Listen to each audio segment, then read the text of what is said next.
नमस्कार, मैं अनीता चौधरी और न्यूज़ अड्डा इंडिया पे आप सभी का स्वागत है। बिहार में पॉलिटिकल क्राइसिस एक बार फिर शुरू हो गया है। पलटू राम नीतीश कुमार, जो अपने आप को सुशासन बाबू, नीतीश बाबू, सुशासन कुमार, इन सभी नामों से सुनना पसंद करते हैं, तुष्टीकरण की राजनीति करते हैं, वो कब पाला पलट के कहाँ चले जाएं किसी को नहीं पता है। और महत्वाकांक्षी इतने हैं कि अपने आप को इस देश के राष्ट्रपति और प्रधानमंत्री से नीचे देखते ही नहीं हैं। नंबर कम थे, फिर भी उनकी पार्टी को इज्जत देते हुए, उनको इज्जत देते हुए मुख्यमंत्री बनाया गया। लेकिन महत्वाकांक्षी नीतीश कुमार, सुशासन बाबू, पलटू राम, वो फिर पाला पलट कर जेडीयू के गोदी में जा छुपे हैं। अब दो वीडियो मैं आपको दिखाऊंगी, एक तेजस्वी यादव की, जिन्होंने जमकर इंटरनेशनल बेइज्जती की है नीतीश कुमार की और क्या क्या कुछ नहीं बोला, और उसके बाद भी नीतीश कुमार की ये देखिए कितने बेशर्म हैं, जरा सा भी गैरत नहीं है उनके अंदर कि इतनी गालियां सुनने के बाद भी वो तेजस्वी की गोद में जाकर बैठ गए। 10वीं पास, लालू प्रसाद यादव का बेटा, सबसे छोटा वाला, जो क्रिकेट में अपनी किस्मत चमकाने चला था, वहाँ भी फेल हुआ, जो हर जगह पे फेल होता है, उसकी गोदी में बैठ गया कि शायद अब जब इस देश के राष्ट्रपति और उपराष्ट्रपति नहीं बन पाए और आने वाले समय में प्रधानमंत्री बनने की कोई गुंजाइश नहीं नज़र आ रही है, तो चलो मुख्यमंत्री ही बनना है तो दगाबाजी करो, तुष्टीकरण की राजनीति करो, मुसलमानों को खुश रहो। बख्तियार खिलजी के गांव वाले, बख्तियारपुर के नीतीश कुमार, जब लोगों ने पूछा कि इसका नाम बदलेगा कि नहीं बदलेगा, तो नीतीश कुमार ने कहा कि अरे मेरा जन्म स्थान है, मैं क्यों इसका नाम बदलूं, बख्तियार खिलजी के वंशज हैं नीतीश कुमार। वो फिर एक बार जाके लालू प्रसाद की गोदी में सो चुके हैं, वो जाकर तेजस्वी की गोद में बैठ गए हैं पाला पलटते हुए। लाख इज्जत दीजिए, लेकिन जिन लोगों को अपनी बेइज्जती करवाने की आदत होती है, वो भला कैसे शांत बैठ सकते हैं अगर इज्जत उन्हें रास नहीं आती है। तो सबसे पहले गोदी में बैठने की और इस इंटरनेशनल बेइज्जती के बाद चटाईगिरी करने के लिए जो नीतीश कुमार वहाँ गए हैं, उसको लेकर के एक ज़माने में तेजस्वी यादव ने उनको क्या बोला था, ये सुन लीजिए। अरे भाई, हम लोग चाचा भतीजा लोग हैं, लड़े भी हैं, आरोप भी लगाए हैं, लेकिन हम लोग तो समाजवादी लोग हैं ना, तो हमारी जो पुरखों की विरासत है वो कोई और ले जाएगा क्या? तो सुना आपने, नीतीश कुमार भी कुछ कम नहीं है। नीतीश कुमार विधानसभा में कस्में खाए थे कि मैं कभी लौटकर आपके पास आ नहीं सकता हूँ, ये गठबंधन तोड़ रहा हूँ और अब मैं कभी पलटकर आपकी तरफ नहीं देखूंगा। क्या कुछ कहा था विधानसभा में, ये मिनट्स नोटेड होंगे। देखिए नीतीश कुमार को, और फिर जाके कहाँ सो गए, किस महत्वाकांक्षा, क्या चाहिए उनको। इस गठबंधन वाली राजनीति में वो जो बार बार जोड़ तोड़ की राजनीति करते हैं, ऐसा लगता है कि नीतीश कुमार वो गर्लफ्रेंड हैं जो अपने बॉयफ्रेंड को बार बार बदलने में विश्वास रखते हैं, एक बॉयफ्रेंड को स्टैंड बाय पे रखे रहते हैं। और ये बीजेपी को भी सोचना चाहिए कि आखिर कब तक ये ऑप्शनल बॉयफ्रेंड वो नीतीश कुमार के बने रहेंगे, अपने बलबूते पे कब बाहर आएंगे बिहार में, बिहार की लीडरशिप कब अपने कमान हाथ में लेंगे। खैर, कांग्रेस से ये उम्मीद नहीं की जा सकती है, क्योंकि कांग्रेस का पूरा सूपड़ा साफ है बिहार में। तो नीतीश कुमार को सुनिए। इसके बाद किसी भी परिस्थिति में लौट कर जाने का प्रश्न नहीं पैदा होता। हम रहें या मिट्टी में मिल जाए, रहें या मिट्टी में मिल जाए, आप लोगों के साथ अब कोई समझौता भविष्य में नहीं होगा। संभव, अब ये संभव ही नहीं है, नामुमकिन। अब वो चैप्टर खत्म हो चुका, क्योंकि भरोसे को आप लोगों ने तोड़ा। अब इस वीडियो को देखकर आपको नीतीश और तेजस्वी दोनों की असलियत का पता चल गया होगा कि भारत के सामने ये जो दो लीडर हैं, जो कि अपने आप को मंझे हुए नेता बताते हैं, लेकिन ये मंझे हुए कलाकार भी नहीं हैं। इनके उनकी एक्टिंग भी अच्छी नहीं होती है। बिहार के लोग अब मूर्खता छोड़ेंगे कि नहीं छोड़ेंगे ये तो वक्त बताएगा, क्योंकि कई सालों से उनकी मूर्खता या तो वो आरजेडी के चक्कर में पड़े रहते हैं या जेडीयू के चक्कर में। वो अपने विकास की बात नहीं करते हैं, जिसकी वजह से आज पूरे देश में बिहारियों को सबसे ज़्यादा मूर्ख समझा जाता है, उनका मजाक उड़ाया जाता है, क्योंकि उनकी राजनीतिक चयन पे लोग आश्चर्यचकित रहते हैं।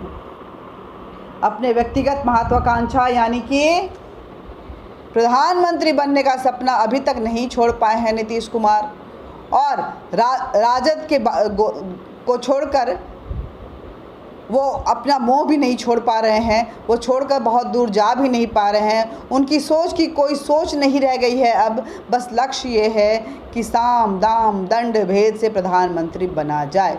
लेकिन वो नहीं बनेंगे, ये उनकी ही पार्टी के लोग कहते हैं कि 7 जन्म भी बीत जाएंगे तब भी नीतीश कुमार इस देश के प्रधानमंत्री नहीं बनेंगे, राष्ट्रपति नहीं बनेंगे।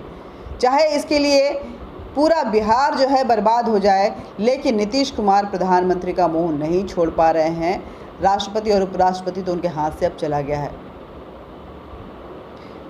बिहार के आतंकवादी गतिविधियों का नया केंद्र बन चुका है। अब देखिए किशनगंज में किस तरह से फ्राइडे को स्कूलों में छुट्टियां हो रही हैं। कई आतंकी संगठन जो है अब बिहार में अपने छुपने का ठिकाना बना चुके हैं, लेकिन नीतीश कुमार को इससे कोई फ़र्क नहीं पड़ता है। उन्हें तो बस प्रधानमंत्री बनना है। मुख्यमंत्री रहते हुए वो अपने किसी भी कर्तव्यों को पूरा नहीं कर रहे हैं, जिम्मेदारियों से भागते हुए नज़र आ रहे हैं। लॉ एंड ऑर्डर को उन्होंने अपने पैरों तले कुचला हुआ है। शिक्षा को ताक पे रखकर बिहार को मजाक बना दिए हैं। जो बिहार शिक्षा का केंद्र माना जाता था, बिहार से सबसे ज़्यादा IAS और IPS या डॉक्टर इंजीनियर इस देश को मिलते थे, आज उस बिहार की शिक्षा पद्धति पर किसी का विश्वास नहीं है, लोग उसका मजाक उड़ाते हैं। अब विदेशी ताकतों के हाथों जो है वो डोलते हुए नीतीश कुमार नज़र आ रहे हैं। देखना ये होगा कि क्या वाकई वो मोदी के खिलाफ बिहार की राजनीति में इस सियार को, जो कि हर बार अपने पाला और रंग बदलते रहता है, भारत की सत्ता क्या शीर्ष तक पहुंचाएगी, और अगली बार क्या बिहार की जनता उनको चुन कर लाएगी। पहले भी 2013 में इसी तरह से अलगाववाद को याद करते हुए, वो अलगाववाद की राजनीति करते हुए अपने गठबंधन को तोड़कर चुनाव से ठीक 2 साल पहले वो राजद के साथ गठबंधन कर चुके थे, और फिर एक बार 2024 के चुनाव में वो विपक्ष की ओर से प्रधानमंत्री का साझा उम्मीदवार बनने की लॉलीपॉप के भरोसे एक बार फिर राजद से यानी कि आरजेडी से यानी कि लालू यादव से यानी कि तेजस्वी यादव से हाथ मिला लिए हैं। नीतीश कुमार का जूतियाँ काटने की जो पूरी तैयारी इन विपक्षियों ने की हुई है, उनको अपना मोहरा बना के यशवंत सिन्हा फेल हो गए। ममता बनर्जी हाथ लगती हुई नज़र नहीं आ रही हैं, और समझ में आ गया है कि ममता बनर्जी का वो सिक्का जो है वो प्रधानमंत्री की दौर में चलेगा नहीं। तो अब नीतीश कुमार को लेकर के ये जो पूरी विपक्ष है, ये कांग्रेस जो है वो लेकर के आ रही है, लेकिन कांग्रेस को पता नहीं है कि ये चाल भी विफल होने वाला है। कांग्रेस दूसरे के सहारे सत्ता में आने की जो अपनी आदत बना चुकी है, वो हर बार फेल होगा। कांग्रेस को अपने दम पे खड़ा होना पड़ेगा, क्योंकि जेडीयू मानती है कि विपक्ष के पास कोई सर्वमान्य चेहरा नहीं है और नीतीश कुमार इस खालीपन को भर सकते हैं। इसका फ़ायदा नीतीश कुमार भी उठाना चाहते हैं। आखिर वो लोग कौन हैं जो इस भ्रष्ट नेताओं तक को लाखों करोड़ों भारतीयों जो हैं वो उन पे विश्वास कर रहे हैं, उनको वोट दे रहे हैं, कमोबेश दे ही रहे हैं, और मूर्ख बनाकर केवल सत्ता हासिल करने वाले इन नेताओं को अगर देखें तो वो जनता को लगातार मूर्ख बना रहे हैं। हालांकि जनता कितनी मूर्ख है अगली बार ये देखना होगा। सब जानते हैं कि नीतीश कुमार 5 बार चुनाव जीते, 8 बार CM जिसमें बने और जिसमें 4 बार उन्होंने इस्तीफा दिया और गठबंधन अपने बदले हैं। ये मोदी के कट्टर दुश्मन हैं, फिर भी भाजपा के साथ सरकार बनाने में इनको कोई गुरेज नहीं होता है। आश्चर्य भाजपा पे भी होती है कि आखिर अपने दम पे, अपने पैरों पे भरोसा क्यों नहीं है। आप अभी हाल ही में देखेंगे कि बिहार विजिट से पहले पटना के मोदी के बिहार विजिट से पहले पटना के फुलवारी शरीफ से खतरनाक आतंकी गतिविधियों का जो खुलासा हुआ था और केंद्र बनता हुआ नज़र आ रहा था, जहां पीएफआई की ट्रेनिंग चल रही थी, जहां गज़वाए हिंद को लेकर के पूरी सक्रियता थी, जहां जो डेड सेल्स हैं, जो स्लीपिंग सेल्स हैं, वो पूरी तरह से एक्टिव हो चुके थे, वैसे बिहार के मुख्यमंत्री नीतीश कुमार अब इन मुसलमानों के भरोसे और बिहार के लालू प्रसाद यादव के भरोसे इस देश के प्रधानमंत्री बनना चाहते हैं। कितनी सफलता मिलेगी देखना होगा। भाजपा के पीएम पद के उम्मीदवार नरेंद्र मोदी से नीतीश कुमार अब खुलकर फिर से एक बार विरोध में आ गए हैं, लेकिन लोकसभा चुनाव का परिणाम भाजपा के पक्ष में पिछली बार भी गया था, इस बार भी अभी तक अगर देखें तो नीतीश कुमार की तरफ रुख होता हुआ नज़र नहीं आ रहा है। हालांकि प्रशांत किशोर वहां बैठे हुए हैं और वो कौन कौन सी चाल चलेंगे ये देखना होगा। प्रधानमंत्री पद की उनको वो उम्मीदवारी लिए बैठे हुए हैं और अन्य दिग्गजों की तरह नीतीश कुमार भी जो है वो 2020 के विधानसभा चुनाव की खराब उपलब्धि को डाइजेस्ट नहीं कर पा रहे हैं, किसी तरह अपनी नंबर बढ़ाने की कोशिश कर रहे हैं, लेकिन प्रशांत किशोर कितना यहाँ पे सफल हो पाएंगे वो देखना होगा। राष्ट्रीय स्तर पर विपक्ष के पास प्रधानमंत्री पद के लिए कोई सर्वमान्य चेहरा नहीं है। इसकी अनुपस्थिति का फ़ायदा नीतीश कुमार प्रशांत किशोर के साथ और तेजस्वी यादव के साथ मिलकर उठाने की कोशिश कर रहे हैं। यही वजह है कि इस तरह की हरकतें जो हैं, इस तरह की जोड़ तोड़ जो है अब बिहार में शुरू हो चुकी है, क्योंकि वहाँ प्रशांत किशोर पहुँच चुके हैं। लालू प्रसाद यादव, शत्रुघ्न सिन्हा, यशवंत सिन्हा अकेले बिहारी नहीं हैं जो इस घातक व्यक्तिगत महत्वाकांक्षी सिंड्रोम वाले भारत विरोधी वायरस के ग्रसित हैं। ऐसे कई आपको मिल जाएंगे जो इसी तरह की टाइम पास कर रहे हैं। इस बीच में कहीं ईडी एनआईए के चक्कर में आ गए तो समझो नमाज पढ़ने गए और रोज़े गले पड़ सकता है, ये भी देखने वाली बात। लेकिन इन सब के लिए सिर्फ हम बिहार की बर्बादी के लिए अकेले लालू प्रसाद यादव को जो दोष देते हैं, ये दोष देना भी ठीक नहीं है। बिहार में अगर देखें तो चाहे साइकिल चोरी को लेकर घोटाला हुआ हो या चारा घोटाला हुआ हो, ये घोटाले का जो सिलसिला है बिहार में नहीं थम रहा है। जब से तेजस्वी यादव विदेश होकर आए हैं, यशवंत सिन्हा की ज़ुबान में बोलें तो बड़ा खेल करने की तैयारी में लग गए हैं और ये गए थे राहुल गांधी के साथ ही। राहुल गांधी जब भी विदेश जाते हैं एक नया टूल किट लेकर आते हैं। हालांकि देश अस्त व्यस्त हो जाता है, राहुल को इसका कोई ख़ास फ़ायदा नहीं हो पाता है, नहीं विरोधियों को हो पाता है। यानी गज़वाए हिंद शत्रुघ्न सिन्हा कहेंगे खामोश, लेकिन पूरे बिहार में नीतीश कुमार के गृह जिले से शुरू हुआ सरकारी स्कूलों में शुक्रवार की छुट्टी और एसडीपीआई का झंडा फहराने का खेल विदेशी धन के बिना संभव ही नहीं है। और यही वजह है कि तेजस्वी आजकल जो अपनी विदेशी बीवी के साथ आए हैं, क्रिश्चियन बीवी के साथ आए हैं, वो बदले बदले तेवर में नज़र आ रहे हैं। कांग्रेस की दरियादिली पे वो विदेश गए थे, वहाँ बैठकों का दौर चला है। अब देखना ये होगा कि इन बैठकों की कितनी इनपुट अमित शाह के पास है। क्या अमित शाह भी ऐसे ही गिल्ली डंडे का खेलने में विश्वास रखते हैं, या देश हित में वो कठोर कदम भी उठाएंगे? जो इनपुट्स, जो इन एजेंसीज से इन्फॉर्मेशंस उनके पास आती है, क्या उसके बिना पे ज़बरदस्त कार्रवाई होगी या नहीं होगी? इंतज़ाम तो लालू का बेटा ही कर रहे हैं, लेकिन ख़ानदानी गद्दार हैं ये सभी। आपको अब की बार बिहार का पूरा सौदा करके ये विदेशों से आए हैं। केरल, तेलंगाना, पश्चिम बंगाल, दिल्ली, पंजाब, झारखंड होते हुए बिहार सरकार का सौदा फाइनल करती हुई मुस्लिम ब्रदरहुड की राजनीतिक शाखा एसडीपीआई के आतंकवादी संगठन पीएफआई के हाथों की कठपुतली ये सारे लोग बने हुए दिखाई दे रहे हैं। और आरजेडी और जेडीयू जो है उनकी गिरफ्त में है, क्योंकि सत्ता का लालच इन्हें देशद्रोह बनाने से पीछे नहीं हटने दे रहा है। अब यही वजह है कि किसी भी परिस्थिति में लौटकर राजद के साथ जाने का प्रश्न नहीं कहने वाले नीतीश कुमार अब तलवे चाट रहे हैं, क्योंकि सत्ता का मोह है और विदेशी फ़ायदा भी है, विदेशी फंड भी आएगा, तो भला क्यों न किया जाए। ये जो घोटालों वाली आदत है उसका सिलसिला भी बना रहेगा। अगर देखें तो एक गाना है कि मिट्टी में मिल जाए आप लोगों के साथ कोई समझौता भविष्य में नहीं होगा।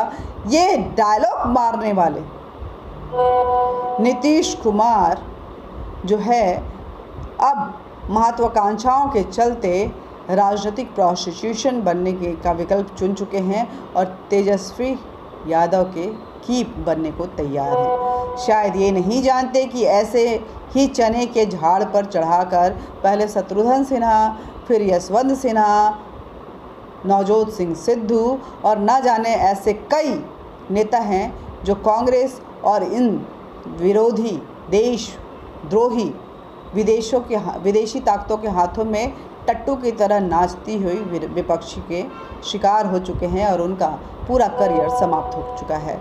जो भी मोदी की वजह से प्रधानमंत्री पद के दौड़ में अपने आप को आप अकेले तो नहीं बाहर हुए, राजनाथ सिंह, नितिन गडकरी, शिवराज सिंह जैसे कितने दिग्गज नेता जो हैं वो प्रधानमंत्री बनना चाहते थे, लेकिन आज नहीं बन पा रहे हैं, क्योंकि एक ऐसा सशक्त चेहरा, एक ऐसा बुलंद नेता इस देश को अभी मिला हुआ है जिसे भारत का परचम जो है वो विदेशी पटल पे एकदम आसमान छूता हुआ नज़र आ रहा है अब भी। लेकिन आपको अगर इस देश का प्रधानमंत्री बनना है और उसके लिए आप भले ही बिहार को बेच देंगे, बिहार को आतंकियों के हाथों में झोंक देंगे, प्रशांत किशोर जो कि लेफ्ट का कठपुतली है उसकी तलवे चटाई में अपनी पूरी ज़िंदगी ख़राब कर देंगे, तो आपको कौन रोक सकता है। आप बिहार को आग ही लगवा दीजिए, लेकिन फिर भी आपकी महत्वाकांक्षा पूरी होती हुई नज़र नहीं आ रही है। नीतीश कुमार जी, कम से कम बिहार की जनता को तो नाउम्मीद मत कीजिए। ज़िंदगी में भर केवल ईमानदारी का नाटक ही करते रहे। ईमानदार हालांकि आप थे नहीं, कुर्सी के लिए आपने क्या क्या नहीं किया। इस कुर्सी की खातिर बिहार को कई बार बेचा आपने, जनता के विश्वास को कई बार तोड़ा आपने, वो भी आतंकवादी पाकिस्तानी मुसलमानों के हाथ अब बेच रहे हैं। तो आप बताइए, आपसे बड़ा गद्दार कौन हो सकता है।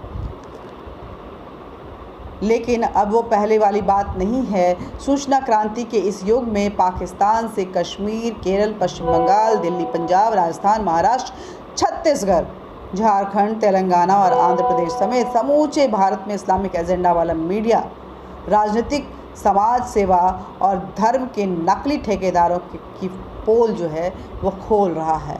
कोई नहीं बच सकता है उनकी नज़रों से। इस सोशल मीडिया के दौर में सब के सब ढेर हो रहे हैं और उनकी जब असलियत खुल रही है तो उनका पॉलिटिकल करियर जो है वो स्वाहा हो जा रहा है। नीतीश कुमार, आपका भी कुछ ऐसा ही हाल होने वाला है। सत्ता के लिए आप जिस तरह से किसी के भी बिस्तर को गर्म करने को तैयार हैं, वैसे में अगर देखा जाए तो लालटेन तो बुझ ही गया है, हाथी बीमार हो गया है, साइकिल पंक्चर हो चुका है।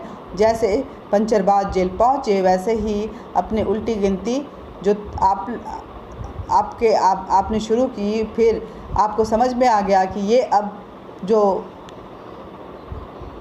ईडी का चाहे हमारे आपके घोटालों का जो प्रतिबिंब है आपकी तरफ घूम सकता है, तो थूक गिराकर आपने फिर चाट लिया।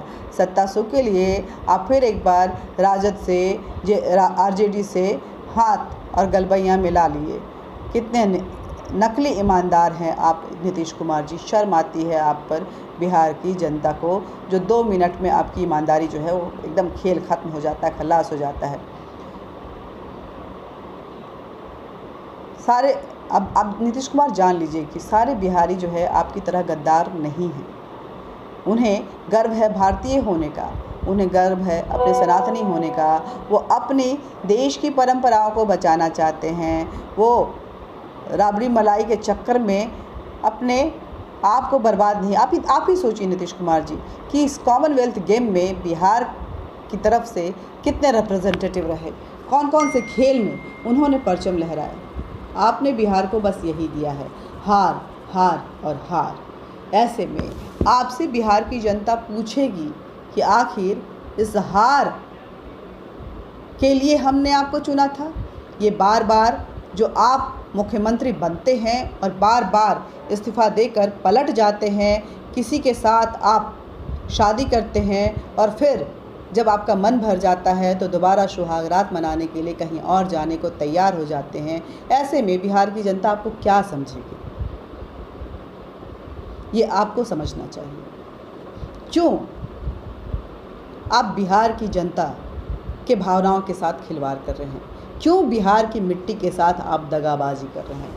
ये सारे जो सवाल हैं अगले चुनाव में आपसे जनता पूछेगी और आपको मैं लिख के देती हूँ कि आप इस देश के प्रधानमंत्री नहीं बनने वाले। इस देश के प्रधानमंत्री पद पर चाहे किसी का भी नाम लिखा हो, लेकिन दो लोगों का नाम नहीं लिखा हुआ है।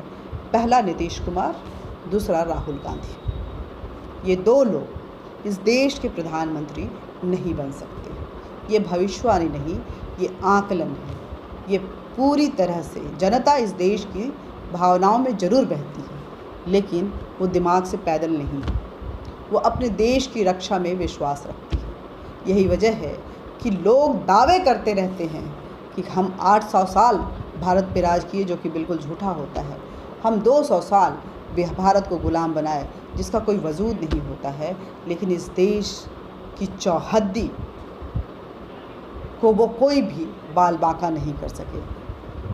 षड्यंत्रों की तरह देश का विभाजन जरूर हुआ, जिसमें दगाबाजी मुसलमानों ने की। दगाबाजी आप ही की तरह विदेशी हाथों की कठपुतली बने हुए नेहरू और गांधी ने की। लेकिन इस देश की जनता ने इस देश की सनातनी परंपरा को भी जिंदा रखा, और इस देश की संस्कृति को भी जिंदा रखा, इस देश के मंदिरों को भी जिंदा रखा, इस देश की भावनाओं को भी जिंदा रखा। और इस देश की सरहद के साथ अगर कोई भी गद्दारी करता हुआ नज़र आया तो उसकी क्या हर्ष हुई है, वो इतिहास को पन्नों को पलट कर देख लीजिए। जय हिंद, जय भारत। इस वीडियो को ज़्यादा से ज़्यादा शेयर कीजिएगा। नीतीश कुमार का ये बिहार का ये पॉलिटिकल क्राइसिस कोई नीतीश कुमार की देन नहीं है, बल्कि ये प्री प्लांटेड है, जिसके तार जो हैं वो विश्व पटल के हमारे दुश्मन देशों के साथ जुड़े हुए हैं। एक इंटरनेशनल कॉन्स्पिरेसी चल रही है, जिसका मोहरा एक बार फिर नीतीश कुमार बनने जा रहे हैं। मोदी के विरोध में मोदी के दुश्मन इतने अंधे हो चुके हैं कि अब वो देश विरोध में जुट गए। हमारे चैनल न्यूज़ अड्डा इंडिया को ज़्यादा से ज़्यादा सब्सक्राइब कीजिएगा। नीतीश कुमार की इस पलटूबाज राजनीति और रणनीति को आप क्या समझते हैं, कमेंट बॉक्स में ज़रूर लिखिएगा। लाइक कीजिएगा, हमारे लिए बूस्टर डोज होता है। जय हिंद, जय भारत।